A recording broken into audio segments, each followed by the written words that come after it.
السلام علیکم ورحمۃ اللہ وبرکاتہ۔ کیسے ہیں آپ سب؟ امید ہے کہ آپ سب خیریت سے ہوں گے، ایمان اور صحت کی بہترین حالت میں ہوں گے۔ جی تو آغاز کرتے ہیں اپنے لیسن کا۔ نحمدہ ونصلی علی رسولہ الکریم، اما بعد۔ اعوذ باللہ من الشیطان الرجیم، بسم اللہ الرحمن الرحیم۔ رب اشرح لی صدری ویسر لی امری واحلل عقدۃ من لسانی یفقہوا قولی۔ رب زدنی علما، رب زدنی علما، رب زدنی علما، آمین یا رب العالمین۔ بسم اللہ الرحمن الرحیم۔ تلک الرسل، یہ رسول ہیں، فضلنا، فضیلت دی ہم نے، بعضهم، ان میں سے بعض کو، علی بعض، اوپر بعض کے، منہم، ان میں سے، من کوئی ہے، کلم اللہ، جس سے کلام کیا اللہ نے، ورفع بعضهم، اور بلند کیا ان میں سے بعض کو، درجات، درجات میں۔ اللہ تعالیٰ فرما رہے ہیں کہ ہم نے بعض نبیوں کو بعض پر فضیلت عطا کی، اس لیے اس حقیقت میں تو کوئی شک نہیں ہے۔ البتہ نبی صلی اللہ علیہ وسلم نے فرمایا، لا تخیرونی من بین الانبیاء، تم مجھے انبیاء کے درمیان فضیلت مت دو۔ تو اس سے ایک کی دوسرے پر فضیلت کی نفی لازم نہیں آتی، بلکہ یہ امت کو انبیاء کے متعلق ادب اور احترام سکھایا گیا ہے کہ تمہیں چونکہ تمام باتوں کا اور ان امتیازات کا جن کی بنا پر ان کو ایک دوسرے پر فضیلت حاصل ہے پورا علم نہیں ہے، اس لیے تم میری فضیلت بھی اس طرح بیان نہ کرنا کہ اس سے دوسرے انبیاء کی شان گھٹے۔ بعض انبیاء کو بعض کے اوپر فضیلت حاصل ہے، اسی طرح یہاں پہ کہا جا رہا ہے کہ منہم من کلم اللہ، ان میں سے کوئی ایسا ہے جس سے اللہ تعالیٰ نے کلام کیا، جیسے کہ موسیٰ علیہ السلام سے کلام کیا تھا۔ اور پھر یہ کہ ورفع بعضهم درجات، اور ان میں سے بعض کو درجات میں بلند کیا۔ مزید فرمایا، وآتینا، اور دی ہم نے، عیسی ابن مریم البینات، عیسیٰ ابن مریم کو روشن نشانیاں، وأیدناہ بروح القدس، اور مدد کی ہم نے اس کی ساتھ روح القدس کے۔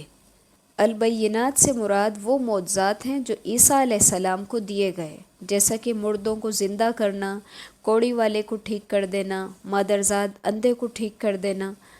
اور روح القدس سے مراد جبرائیل علیہ السلام ہے، جیسا کہ ہم نے پہلے پارے کے اندر بھی پڑھا ہے۔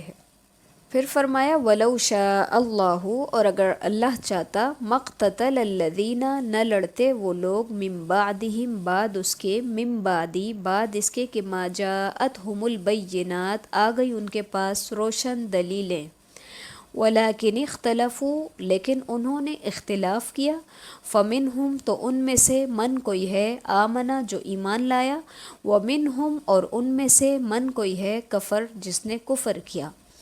وَلَوْ شَاءَ اللَّهُ مَا اقْتَتَلُوا، اور اگر چاہتا اللہ تعالیٰ نہ وہ لڑتے، وَلَٰكِنَّ اللَّهَ يَفْعَلُ مَا يُرِيدُ، اور لیکن اللہ تعالیٰ کرتا ہے جو وہ چاہتا ہے۔ اس مضمون کو اللہ تعالیٰ نے قرآن مجید میں بہت ساری جگہوں پہ بیان فرمایا۔ اس کا مطلب یہ نہیں ہے کہ اللہ تعالیٰ کو دین میں اختلاف کرنا پسند ہے، یہ اللہ تعالیٰ کو سخت ناپسند ہے۔ اس کی پسند تو یہ ہے کہ تمام انسان اس کی نازل کردہ شریعت کو اپنا کر جہنم سے بچ جائیں، اسی لیے اس نے کتابیں اتاری، انبیاء کا سلسلہ قائم کیا، یہاں تک کہ نبی صلی اللہ علیہ وسلم پر رسالت کا خاتمہ کیا۔ اور آپ صلی اللہ علیہ وسلم کے بعد بھی علماء اور خلفاء کے ذمے یہ بات لگائی گئی کہ وہ دعوت حق اور امر بالمعروف اور نہی عن المنکر کا سلسلہ جاری رکھیں، اور اس کی سخت اہمیت اور تاکید بیان فرمائی۔ کس لیے؟ اس لیے تاکہ لوگ اللہ کے پسندیدہ راستے کو اختیار کریں، لیکن چونکہ اس نے ہدایت اور گمراہی دونوں راستوں کی نشاندہی کر کے انسانوں کو ایک راستہ اختیار کرنے پہ مجبور نہیں کیا، بلکہ بطور امتحان اس کو اختیار اور ارادے کی آزادی سے نوازا ہے، اس لیے کہ کوئی اس اختیار کا صحیح استعمال کر کے مومن بن جاتا ہے، اور کوئی تو اس اختیار اور آزادی کا غلط استعمال کر کے کافر بن جاتا ہے۔ یہ اس کی حکمت اور مشیت ہے جو کہ اس کی رضا سے مختلف ہے۔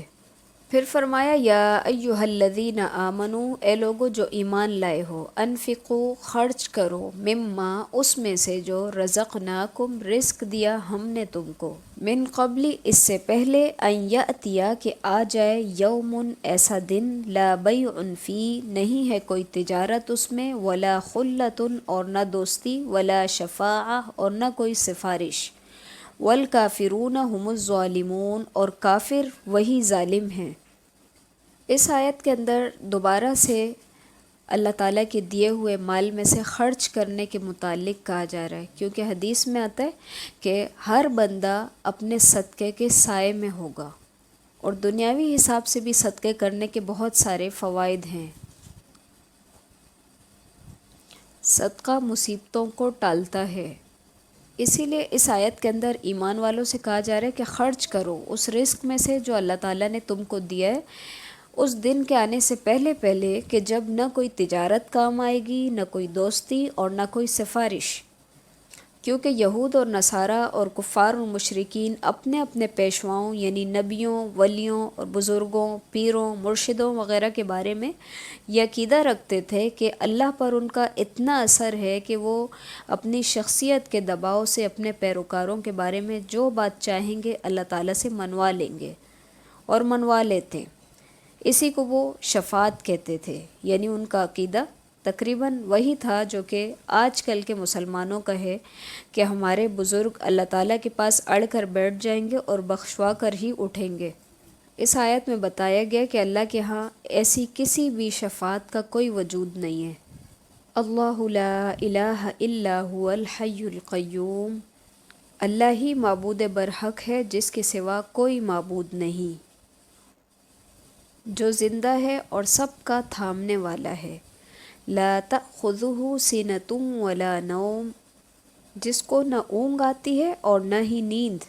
لہ ما فی السماوات و ما فی الارض، اسی کے لیے ہے جو کچھ آسمانوں میں ہے اور جو کچھ زمین میں ہے۔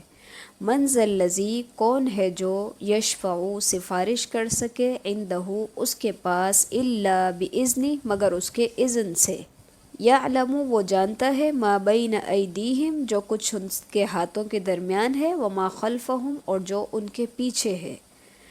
اور یعلم ما بین ایدیہم کا ایک مطلب یہ بھی ہے کہ جو ان سے پہلے ہے، اور وما خلفہم جو ان کے بعد ہے یعنی پیچھے ہے۔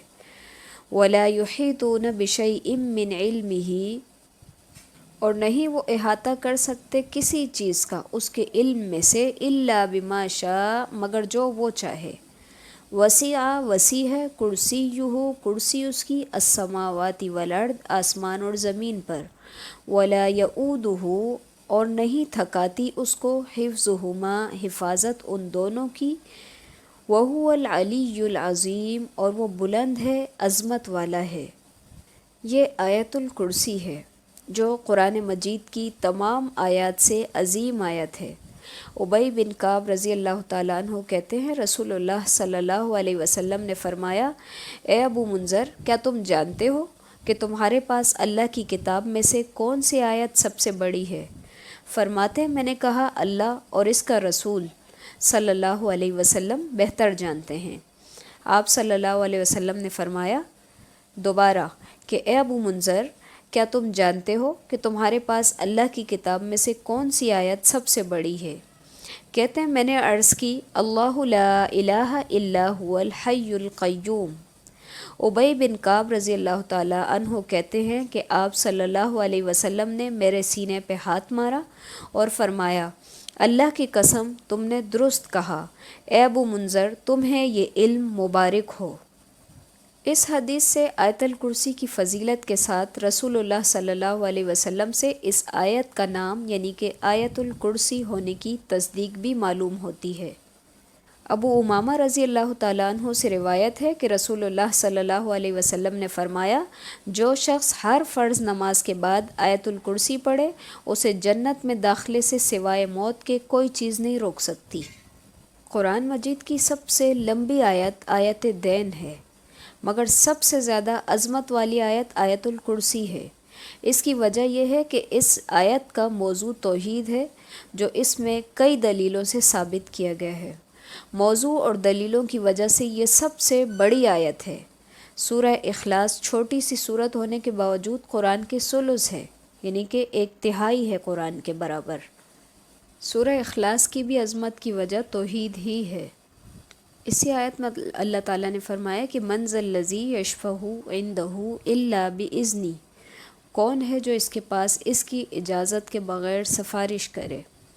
آیت الکرسی سے پہلے والی آیت کے اندر قیامت کے دن کسی بھی قسم کی سفارش کی نفی فرمائی ہے، اور یہاں اللہ تعالیٰ کی اجازت کے ساتھ سفارش کرنا ممکن بتائی گئی ہے۔ مطلب یہ ہے کہ یہ ممکن ہی نہیں ہے کہ کوئی انسان یا جن یا فرشتہ اللہ تعالیٰ کی اجازت کے بغیر کسی کی سفارش کی جرات کرے۔ ہمارے نبی صلی اللہ علیہ وسلم بھی جب سفارش کے لیے جائیں گے تو جب اپنے رب کو دیکھیں گے تو سجدے میں گر کر اللہ تعالیٰ کی تعریفیں کریں گے، جو کہ اللہ تعالیٰ اس وقت آپ کو سکھائے گا۔ پھر اللہ تعالیٰ سر اٹھانے کا حکم دیں گے اور ایک حد مقرر کر کے فرمائیں گے کہ ان لوگوں کو جہنم سے نکال لو۔ قیامت کے دن سفارش تو کجا، اللہ تعالیٰ کی اجازت کے بغیر کوئی بات کرنے کی بھی جرات نہیں کرے گا۔ جیسا کہ ایک جگہ اللہ تعالیٰ نے فرمایا کہ یوم یقوم الروح والملائکۃ صفا لا یتکلمون الا من اذن له الرحمن وقال صوابا، جس دن روح اور فرشتے صف بنا کے کھڑے ہوں گے، وہ کلام نہیں کریں گے مگر وہی جسے رحمان اجازت دے گا اور وہ درست بات کہے۔ آیت الکرسی کے اندر توحید کی مختلف دلیلیں دینے کے بعد اللہ تعالیٰ نے فرمایا لا اکراہ فی الدین، نہیں ہے کوئی زبردستی دین میں، قد تحقیق تبین، واضح ہو گئی، الرشد ہدایت، من الغی گمراہی سے، فمن یکفر، پھر جو کوئی کفر کرے، بالطاغوت طاغوت کا، ویؤمن باللہ اور ایمان لائے اللہ پر، فقد استمسک بالعروۃ الوثقی، تو تحقیق اس نے مضبوط کڑا تھام لیا، لا انفصام لہا، نہیں ہے ٹوٹنا اس کے لیے، واللہ سمیع علیم، اور اللہ خوب سننے والا جاننے والا ہے۔ ابن عباس رضی اللہ تعالیٰ عنہ نے فرمایا جاہلیت میں اگر کسی عورت کے بچے زندہ نہ رہتے تو وہ یہ نظر مان لیتی تھی کہ اگر بچہ زندہ رہا تو وہ اسے یہودی بنا دے گی۔ پھر جب بنو نذیر کو جلا وطن کیا گیا تو ان میں انصار کے بہت سارے لڑکے تھے۔ انصار نے کہا کہ ہم ان کو نہیں چھوڑیں گے، تو اس پر یہ آیت نازل ہوئی، یعنی زبردستی کسی کو مسلمان بنانا جائز نہیں ہے۔ جو مسلمان ہونا چاہے سوچ سمجھ کر مسلمان ہو، زبردستی ہوگی تو دل میں ایمان نہیں آئے گا، اس کا کیا فائدہ؟ البتہ اسلام مسلمانوں کو کفر کا محکوم بننے کے بجائے جہاد کے ذریعے سے تمام کفار کو اسلام کا محکوم بنانے کا حکم دیتا ہے، جس میں کفار پر مسلمانوں کے ہونے کے لیے زبردستی نہیں کی جائے گی۔ وہ امن اور سلامتی کے ساتھ زندگی گزار سکتے ہیں، مگر غلبہ اسلام کی علامت کے طور پر ان میں سے معمولی رقم جو ہے جزیے کے طور پر لی جائے گی۔ تو اسی لیے یہاں کہا گیا کہ زبردستی مسلمان نہیں بنایا جائے گا، دین کے بارے میں زبردستی نہیں کی جائے گی۔ لیکن اگر ایک دفعہ ایک شخص اسلام کے اندر داخل ہو گیا تو پھر جو ہے اگر وہ کفر کا ارتکاب کرے گا، یعنی دین سے پلٹ جائے گا، جیسے کہ پیچھے بھی ہم نے پڑھا تھا کہ مرتد کی جو سزا ہے وہ موت ہے، تو پھر وہ اسی سزا کا مستحق ٹھہرے گا۔ لیکن اسلام کے اندر کسی کو لانے کے لیے اس کے ساتھ زور زبردستی نہیں کی جائے گی۔ اللہ ولی الذین آمنوا، اللہ تعالیٰ دوست ہے ان لوگوں کا جو ایمان لائے، یخرجہم من الظلمات، وہ نکالتا ہے ان کو اندھیروں سے، الی النور، روشنی کی طرف، والذین کفروا، اور وہ لوگ جنہوں نے کفر کیا، اولیاؤہم الطاغوت، ان کے دوست طاغوت ہیں، یخرجونہم من النور الی الظلمات، وہ نکالتے ہیں ان کو نور سے اندھیروں کی طرف، اولئک اصحاب النار، یہ دوزخ کے ساتھی ہیں، ہم فیہا خالدون، یہ اس کے اندر ہمیشہ رہیں گے۔ قرآن پاک کے اندر جہاں بھی الظلمات اور النور کے الفاظ آئے ہیں، ان سے مراد کفر اور ایمان ہی ہے، سوائے اس کے جو کہ سورہ انعام کے اندر آیا ہے وَجَعَلَ الظُّلُمَاتِ وَالنُّورِ، کہ وہاں پر رات اور دن مراد ہے۔ اس آیت کے اندر فرمایا کہ اللہ تعالیٰ ان لوگوں کا دوست ہے جو ایمان لاتے، اور اللہ تعالیٰ ان کو اپنی دوستی کی وجہ سے اندھیروں سے نکالتا ہے نور کی طرف، یعنی کہ ان کو روشنی کے اندر داخل کرتا ہے۔ اور وہ لوگ جن لوگوں نے کفر کیا وہ طاغوت کے دوست ہیں۔ طاغوت سے مراد ہوتا ہے ہر سرکش طاقت جو اللہ تعالیٰ کی اطاعت سے روکتی ہے۔ اسی طرح شیطان کو بھی طاغوت کہا گیا ہے کہ یعنی جو لوگ کفر کرتے ہیں وہ شیطان کے ساتھی ہیں پھر۔ اور شیطان کا کام کیا ہے کہ یخرجہم من النور الی الظلمات، وہ ان کو نکالتا ہے نور سے اندھیروں میں، یعنی نور سے نکال کے ان کو اندھیروں کی طرف لے جاتا ہے۔ اولئک اصحاب النار، ایسے ہی لوگ دوزخ کے ساتھی ہیں، ہم فیہا خالدون، وہ اس کے اندر پھر ہمیشہ رہیں گے۔ سبحانک اللہم و بحمدک، نشہد ان لا الہ الا انت، نستغفرک و نتوب الیک۔ السلام علیکم ورحمۃ اللہ وبرکاتہ۔